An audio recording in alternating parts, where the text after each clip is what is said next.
बार की बात है। एक के बार की बात है सर। हाँ, बतवा तो एक बार के, लेकिन हम लोग उसको बार बार कहते हैं। सुनो, एगो चुटकुला सुनाते हैं। एक बार की बात है कि लालू जी, नीतीश और नरेंद्र मोदी एगो बगीचा में घूमने गए। बगीचा में फल फूल लगा हुआ था। वो लोग अंदर तो बगीचा में प्रवेश कर जाते हैं और नरेंद्र मोदी जो है तोड़ लेते हैं बैर। तो जैसी खाया लेगी शुरू मुंह में डालने के फेर में रहते हैं, तो इसी आ जाता है दरवान। कहता है कि रुकिए रुकिए, आप फल तोड़ लिए हैं, खा नहीं सकते हैं। बाहर गेट पर लिखल था कि इस बगीचा में जो भी तोड़िएगा आपको निकालना पड़ेगा। तो नरेंद्र मोदी तो बड़ा फेर में पड़ जाते हैं, ये अब क्या करें। तो कैसू कैसू करके बैर निकाल लेते हैं। तो आगे देखता है दरबान की लालू यादव सेव तोड़ रहे हैं। तो लालू यादव सेव तोड़ लेते हैं। तो दरबान जाके रुकिए रुकिए, सेव तोड़ लिए, खा नहीं सकते हैं। बाहर गेट पर लिखल था कि इस बगीचा में जो भी तोड़िएगा वो आपको निकालना पड़ेगा। तब तो लालू यादव सोच में पड़ जाते हैं, ये अब क्या करे, इतना बड़का सेव निकले कैसे। तो सेवा के देख के कभी रोबो करते हैं, कभी हंसबो करते हैं, कभी रोबो करते हैं, कभी हंसबो करते हैं। तो दरबान पूछता है कि क्या हुआ। अरे कभी रो भी रहे हैं, हंस भी रहे हैं। कहता कि रो इसलिए रहे हैं कि इतना बड़का सेव इसको निगले कैसे। हंस इसलिए रह रहे हैं कि नीतीशवा उन्हें कटहर तोड़ के बैठल है।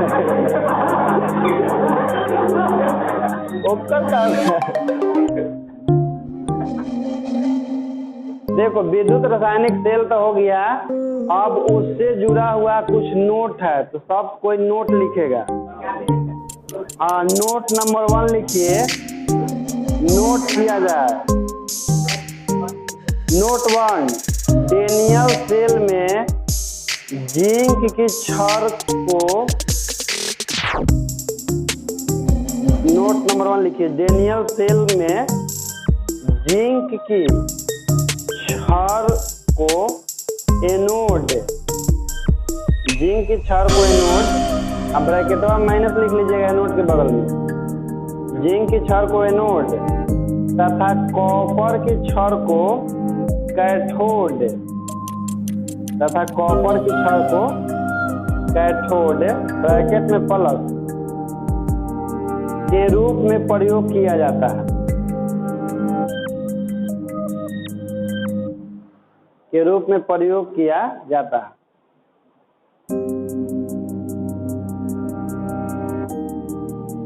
अब कहिए सर ये जो नोट लिखे हैं एक भजाएंगे कहाँ। तो देखो इसे कहाँ आता है कि डेनियल सेल में एनोड किस धातु का बना होता है।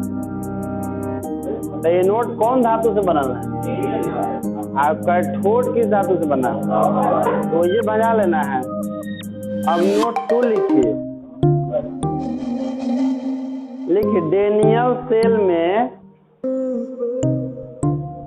डेनियल सेल में जिंक की छड़ पर ऑक्सीकरण, डेनियल सेल में जिंक की छड़ पर ऑक्सीकरण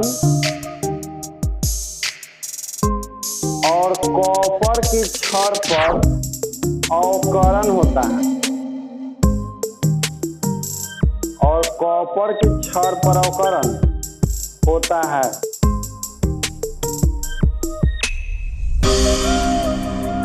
ये भी बताना पड़ेगा ऑब्जेक्टिव में कि डेनियल सेल में ऑक्सीकरण किस धातु के छड़ पर होता है। धातु के छड़ पूछे तो जिंक बताना पड़ेगा। ऑक्सीकरण अवकरण किस तरफ होता है, कॉपर पर। तो चलिए अगला लिखिए। नोट 3 लिखिए। यदि गैल्वेनी सेल में, डेनियल सेल के नाम है, यदि गैल्वेनी सेल में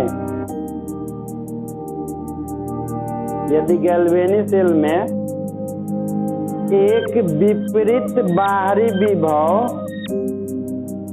विपरीत बाहरी विभव आरोपित की जाए, आरोपित की जाए एवं इसे धीरे धीरे बढ़ाया जाए।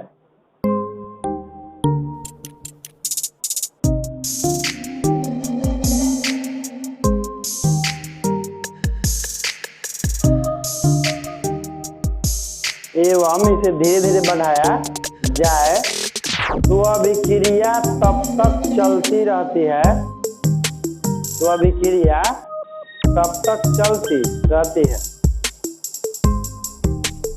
तो अभिक्रिया तब तक चलती रहती है, चलती रहती है मतलब कि रास्ता नहीं दैले है, मतलब जारी है। अभिक्रिया तब तक चलती रहती है जब तक कि बाहरी विभव, जब तक कि बाहरी विभव 1.1 वोल्ट नहीं हो जाता है, 1.1 वोल्ट नहीं हो जाता है,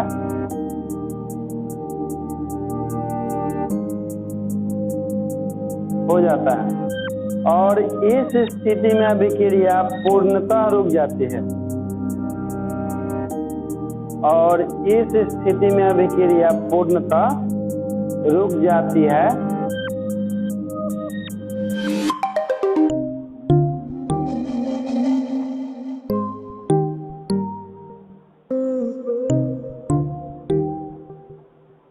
पूर्णतः रुक जाती है एवं सेल में विद्युत धारा प्रवाहित नहीं होती।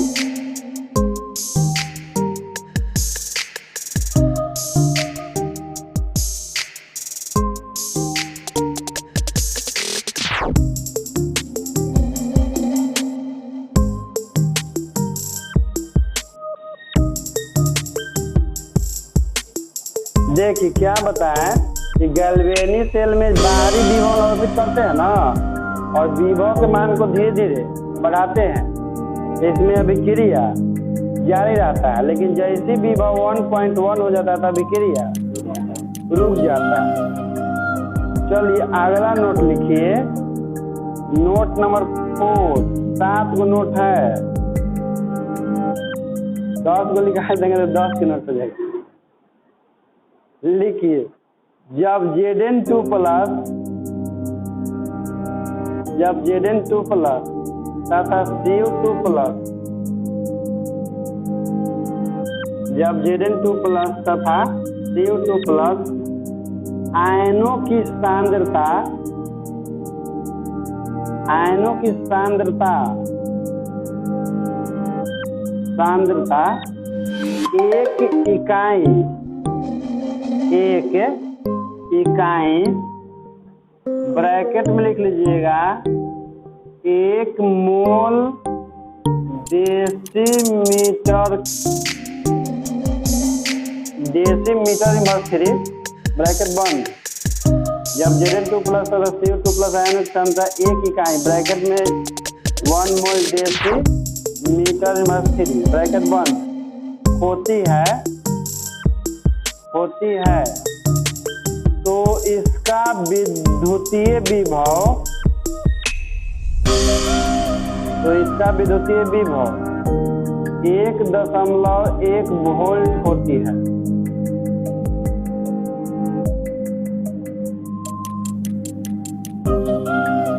(1.1 वोल्ट होती है और इस युक्ति को गैल्वेनी या वोल्टीय सेल कहते हैं।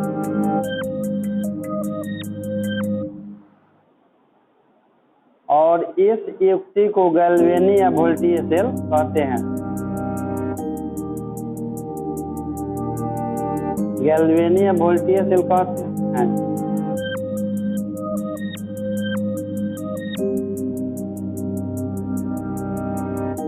देखिए कहने का मतलब है ना कि बिलियन है तो इसका भी कुछ सांद्रण होगा, इसका भी कुछ।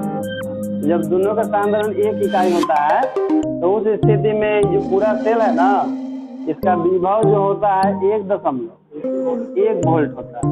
तो चलिए 5वां नोट लिखिए,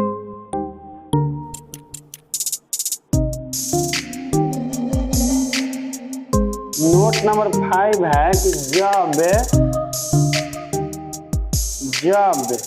देखिएगा इसमें विभव को हम लोग ई से लिखते हैं, ठीक ना। जब ई बाहा मतलब बाहरी लेस देन 1.1 वोल्ट, यानी कि जो बाहरी विभव है ना उस सेल के विभव से कम है। जब ई बाहा 1.1 वोल्ट तो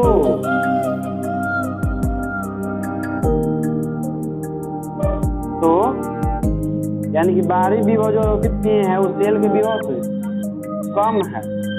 तो 1 नंबर दीजिएगा तो के बाद इलेक्ट्रॉनों का प्रवाह है जिंक छड़ से, इलेक्ट्रॉनों का प्रवाह है जिंक छड़ से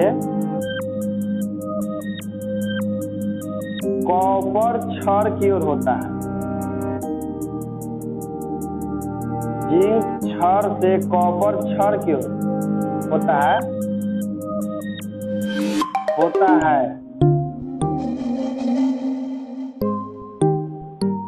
अतः विद्युत धारा कॉपर से जिंक की ओर प्रवाहित होती है।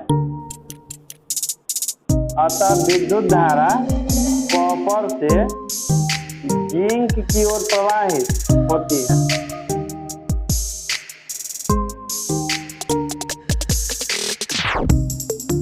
विद्युत धारा कॉपर से जिंक की ओर प्रवाहित होती है। देखिए, अच्छा दूसरा नंबर लिख लीजिए, उसके बाद बताते हैं। इसमें नंबर 2 लिखिए। जिंक एनोड पर से घुलता है। जिंक एनोड पर से घुलता है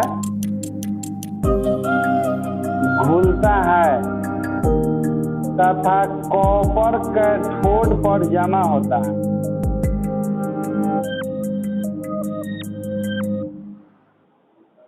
तथा कॉपर कैथोड पर जमा होता है। देखिए क्या बोले हैं कि जैसे ये जो सेल है ना, सेल पर जो बाहरी विभव आरोपित किया जाता है उस सेल के विभव से कम हो, यानी कि 1.1 वोल्ट से कम हो, तो सेल के अंदर में विक्रिया जारी रहता है। तो किस प्रकार से जाया जाता है, तो इलेक्ट्रॉन जो है जिंक से कॉपर की ओर जाते रहता है। और जब भी इलेक्ट्रॉन जाएगा जिंक से कॉपर की ओर तो हमेशा इलेक्ट्रॉन के प्रवाह के विपरीत दिशा में विद्युत धारा प्रवाहित होता है। तो इलेक्ट्रॉन जा रहा है जिंक से कॉपर की ओर तो विद्युत धारा प्रवाह होगा।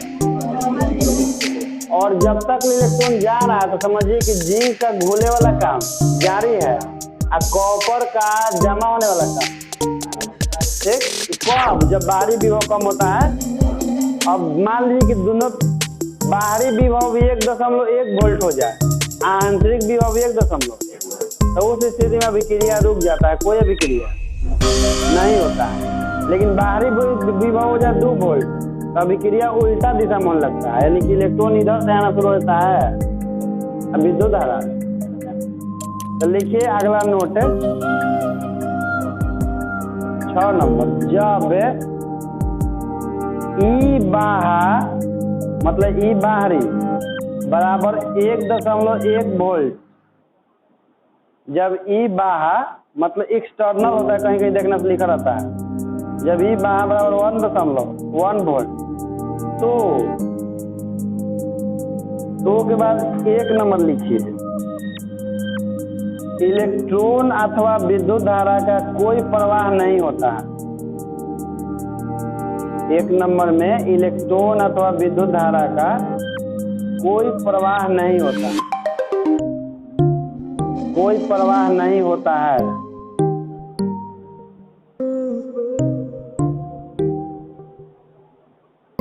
दूसरा नंबर, कोई रासायनिक अभिक्रिया नहीं होती है।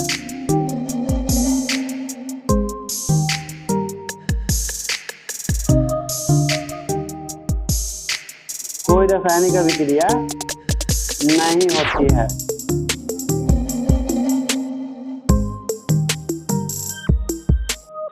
चलिए नोट नंबर 7। हाँ, नोट नंबर 7 में लिखिएगा कि जब ई बाहरी ग्रेटर देन 1.1 वोल्ट, जब ई बाहरी ग्रेटर देन 1.1 वोल्ट, तो के बाद 1 नंबर दीजिए, इलेक्ट्रॉनों का प्रवाह है कॉपर से जिंक की ओर। इलेक्ट्रॉनों का प्रवाह है कॉपर से जिंक की ओर तथा विद्युत धारा का प्रवाह है जिंक से कॉपर की ओर,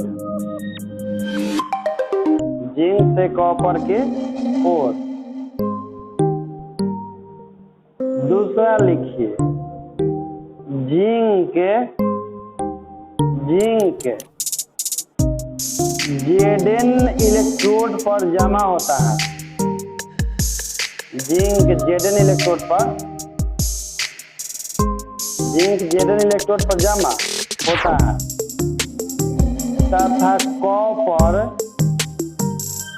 तथा कॉपर इलेक्ट्रोड से घुलता है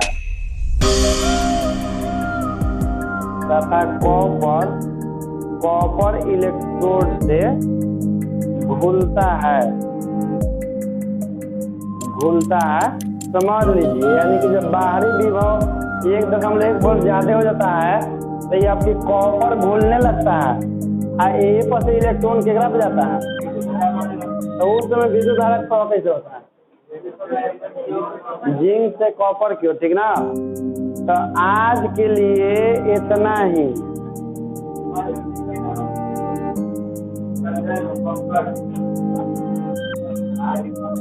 मंगल का है